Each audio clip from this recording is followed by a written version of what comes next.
तव कथामृतं तप्तजीवनं कविभिरीडितं कल्मषापहं श्रवणमङ्गलं श्रीमदाततं भुवि गृह्णन्ति जे भूरिदा जना।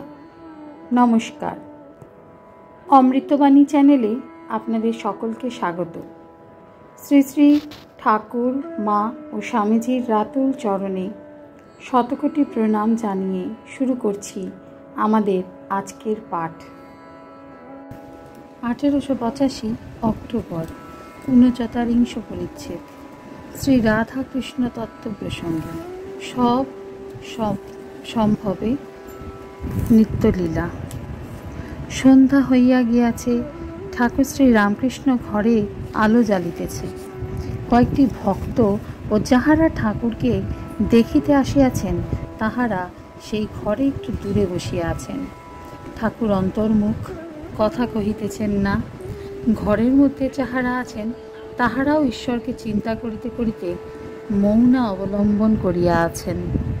কিয়ৎক্ষণ পরে নরেন্দ্র একটি বন্ধুকে সঙ্গে করিয়া আনিলেন। নরেন্দ্র বলিলেন, ইনি আমার বন্ধু, ইনি কয়েকখানি গ্রন্থ রচনা করিয়াছেন, ইনি কিরণময়ী লিখেন। কিরণময়ী লেখক প্রণাম করিয়া আসন গ্রহণ করিলেন। ঠাকুরের সঙ্গে কথা কহিবেন। নরেন্দ্র, ইনি রাধাকৃষ্ণের বিষয় লিখেছেন। শ্রীরামকৃষ্ণ লেখকের প্রতি, কি লিখেছ গো, বলো দেখি। লেখক, রাধাকৃষ্ণই পরব্রহ্ম, ওঙ্কারের বিন্দু স্বরূপ। সেই রাধাকৃষ্ণ পরব্রহ্ম থেকে মহাবিষ্ণু, মহাবিষ্ণু থেকে পুরুষ প্রকৃতি শিব দুর্গা। শ্রীরামকৃষ্ণ, বেশ। নিত্য রাধা নন্দঘোষ দেখেছিলেন, প্রেম রাধা বৃন্দাবনে লীলা করেছিলেন, কামরাধা চন্দ্রাবলী। কামরাধা প্রেম রাধা আরও এগিয়ে গেলে নিত্য রাধা।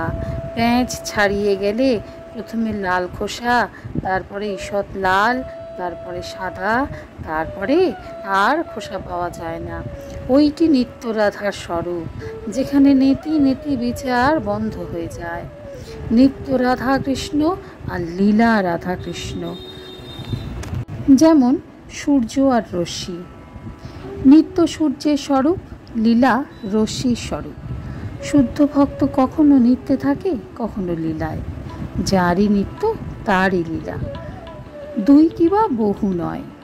লেখক, আগে বৃন্দাবনের কৃষ্ণ আর মথুরার কৃষ্ণ বলে কেন?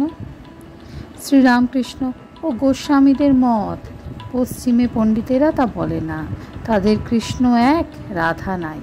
দ্বারিকার কৃষ্ণ ওই রকম। লেখক, আগে রাধা কৃষ্ণই পরব্রহ্ম। শ্রীরামকৃষ্ণ, বেশ, কিন্তু তাতে সব সদ্ভাবে। সেই তিনি নিরাকার সাকার, তিনি সরাট বিরাট, তিনি ব্রহ্ম, তিনি শক্তি। তার ইতি নাই, শেষ নাই, তাতে সব সম্ভবে।